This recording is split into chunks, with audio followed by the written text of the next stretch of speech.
दोस्तों नमस्कार, मैं हूं ललित धमानिया और आप देख रहे हैं नित्य क्लासेस। आप सभी का स्वागत है। और जैसे आरपीएससी के द्वारा ऑलरेडी टीजीटी लेवल के सीनियर टीचर लेवल के लिए भर्ती जारी की जा चुकी है और आप सभी लोग कंफ्यूज हो रहे होंगे कि क्या कॉम्बिनेशन होगा हमारे साथ, क्योंकि बहुत सारे विद्यार्थी परेशान है एसएसटी में क्या कॉम्बिनेशन होगा।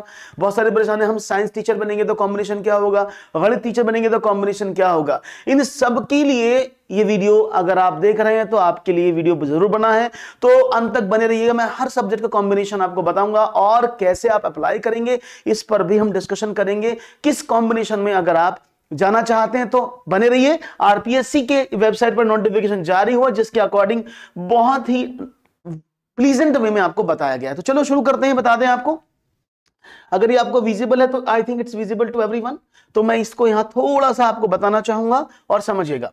एक्चुअली जो भर्ती है वो इन विषयों में तो आप भी मैं ऑलरेडी वीडियो बना चुका हूं किस किस में है कि भाई संस्कृत में आई है, मैथ्स में है, हिंदी में है, इंग्लिश में है, गणित में है, तो इन सब में भर्ती आई है। अब हम बात करेंगे कि इस भर्ती का कॉम्बिनेशन क्या होगा। देखो, संस्कृत विषय की अगर हम बात करते हैं, सिर्फ संस्कृत की बात करूंगा। अगर आप संस्कृत में भरते हैं तो आपको कोई कॉम्बिनेशन की जरूरत नहीं है, सिर्फ ये क्वालिफिकेशन है जो आपको है क्या है, शास्त्रीय और इक्विवेलेंट ट्रेडिशनल संस्कृत एग्जामिनेशन आपने किया हो with Sanskrit medium. Sanskrit medium में शिक्षा शास्त्री की डिग्री, डिप्लोमा हो, education recognised by the national council of teacher, तो एनसीटी के अप्रूव्ड किसी भी कॉलेज से आपने किया हो। हम बात करते हैं हिंदी, अंग्रेजी, गणित विषयों के लिए, 3 विषयों के बारे में बात करेंगे। तो ग्रेजुएशन में आपने किया हो और equivalent examination with the concern subject, यानी इस सब्जेक्ट के साथ अगर आपको हिंदी का फॉर्म भरना है तो आपके ग्रेजुएशन में हिंदी होना जरूरी है। इसमें कहीं मेंशन नहीं किया गया है कि आपके पास 12th में संस्कृत होनी चाहिए, तो सिर्फ सिंपल दिया है कि इनमें से सब्जेक्ट कंसर्न सब्जेक्ट होना चाहिए। यानी अगर आपने हिंदी से भरा है तो आपका ग्रेजुएशन अगर हिंदी है एक सब्जेक्ट तो आप हिंदी के लिए अप्लाई कर सकते हैं। अंग्रेजी से किया तो आप अंग्रेजी से एक सब्जेक्ट होना अनिवार्य है। अगर आप गणित करें यानी बीए आपने किया है, आपके पास गणित है तो गणित टीचर के लिए अप्लाई कर सकते हैं। बीएससी आपने की है और गणित आपके पास एक सब्जेक्ट है तो अप्लाई कर सकते हैं। तो ये आपको समझ में आई बात।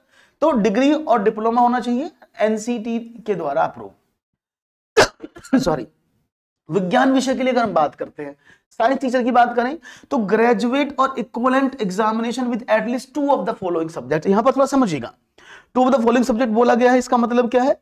इसका मतलब है कि इसमें आपके पास कोई 2 सब्जेक्ट होने चाहिए। फॉलोइंग 2 सब्जेक्ट कौन कौन से? Physics, chemistry, zoology, botany, microbiology, biotechnology and biochemistry. इनमें से कोई भी 2 कॉम्बिनेशन आपके पास होना चाहिए। यानी अगर फिजिक्स है तो फिजिक्स साथ आपका जूलॉजी हो सकता है, फिजिक्स साथ बॉटनी हो सकता है, माइक्रोबायोलॉजी हो सकता है, बायोटेक्नोलॉजी हो सकता है, या आपने केमिस्ट्री रखा हुआ है, केमिस्ट्री के साथ आपका दूसरा विषय फिजिक्स हो, जूलॉजी हो, बॉटनी हो, माइक्रोबायोलॉजी हो, या बायोलॉजी या केमिस्ट्री हो, तो ये कॉम्बिनेशन बनेगा साइंस टीचर के लिए। अगर आप साइंस के लिए अप्लाई कर रहे हैं, ठीक है ना, आप केमिस्ट्री के लिए किसी भी टीचर के लिए अप्लाई कर रहे हैं तो ये आपके लिए अनिवार्य है। इसके साथ साथ आपके पास डिग्री और डिप्लोमा होना चाहिए, किससे? एनसीईटी से। अभी डिग्री डिप्लोमा क्या है इसको समझ लीजिएगा। डिग्री डिप्लोमा क्या है? दैट इज आपके पास बीएड होना चाहिए, ठीक है ना। तो एनसीईटी से अप्रूव जो है डिग्री डिप्लोमा आपके पास होना चाहिए एजुकेशन का, ठीक है ना। तो यानी आपके पास डिग्री या डिप्लोमा यानी आपने बीएड किया हो, इस बात को समझ लीजिएगा। सामाजिक विज्ञान विषय के लिए ग्रेजुएट और इक्विवेलेंट एग्जामिनेशन।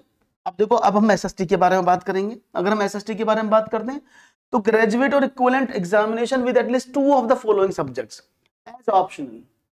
कैसे? 2 सब्जेक्ट होने चाहिए। मैंने आपको पहले भी बताया कि जब अगर यूपी की बात करें या अदर किसी क्षेत्र की बात करें तो वहां पर कॉम्बिनेशन बड़ा सिंपल है कि 4 सब्जेक्ट आपके पास होने चाहिए, हिस्ट्री, ज्योग्राफी, इकोनॉमिक्स और पॉलिटी। इन चारों में से एक सब्जेक्ट आपको 2 सब्जेक्ट कॉम्बिनेशन बनाना पड़ता है।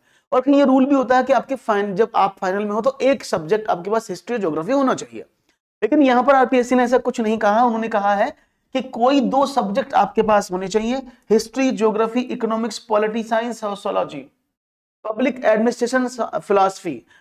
यानी आपके पास क्या हो? हिस्ट्री हो, ज्योग्राफी हो, इकोनॉमिक्स हो, पॉलिटी, 4 है इनमें। लेकिन साथ में अगर आपके पास सोशियोलॉजी है, आपके पास पब्लिक एडमिनिस्ट्रेशन है और आपके पास फिलॉसफी है तो भी आप अप्लाई कर सकते हैं। इसका कॉम्बिनेशन, कोई 2 सब्जेक्ट का कॉम्बिनेशन आपको बनाना पड़ेगा, ठीक है। तो बहुत सिंपल है, आप हिस्ट्री के लिए अप्लाई करेंगे तो आप आराम से यहां पर बना सकते हैं। एंड डिग्री और डिप्लोमा एजुकेशन, यानी आपके पास डिग्री या डिप्लोमा होना चाहिए एनसीटी के द्वारा, एनसीटी ने अप्रूव किया हो डिग्री या डिप्लोमा। अब डिग्री डिप्लोमा याद रखिएगा, डिग्री अगर हम बात करते हैं तो बीएड की डिग्री, डिप्लोमा आप समझ डीएलएड हो सकता है। तो यहां पर उन्होंने ओपन नहीं किया डिग्री डिप्लोमा होना चाहिए एनसीटी। हालांकि मेरे हिसाब से तो अगर आप सीनियर टीचर की बात करते हैं तो वहां पर बीएड ही रिक्वायर्ड होता है, उन्होंने यहां मेंशन नहीं किया है। और बाकी एक बार और आयोग से बात की जाएगी इसमें क्या बात करते हैं वो, ठीक है ना। तो ये पूरा कॉम्बिनेशन आपके साथ रहेगा, तो आप आसानी से इस कॉम्बिनेशन के साथ जुड़ें और अपने फॉर्म को अप्लाई करें।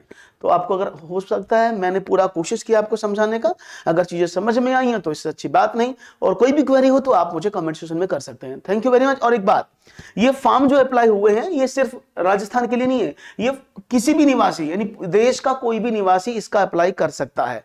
तो अगर आप किसी भी राज्य से इस वीडियो को देख रहे हैं तो आप बेझिझक होकर अप्लाई कर सकते हैं अगर आपने प्रिपरेशन की है टीजीटी पीएचडी की। सिलेबस के लिए मैं ऑलरेडी डिस्कस कर चुका हूं पहले इसी पुरानी वीडियो में, तो सिलेबस आप जाके वहां देख सकते हैं क्या पैटर्न होगा, एलिजिबिलिटी क्या होगी। थैंक यू वेरी मच, मिलेंगे नेक्स्ट अपडेट के साथ, तब तक के लिए दीजिएगा इजाजत। थैंक यू वेरी मच, नमस्कार, जय हिंद, जय भारत। मुस्कुराते रहें, गुनगुनाते रहें, खिलखिलाते रहें, and don't forget to subscribe our channel.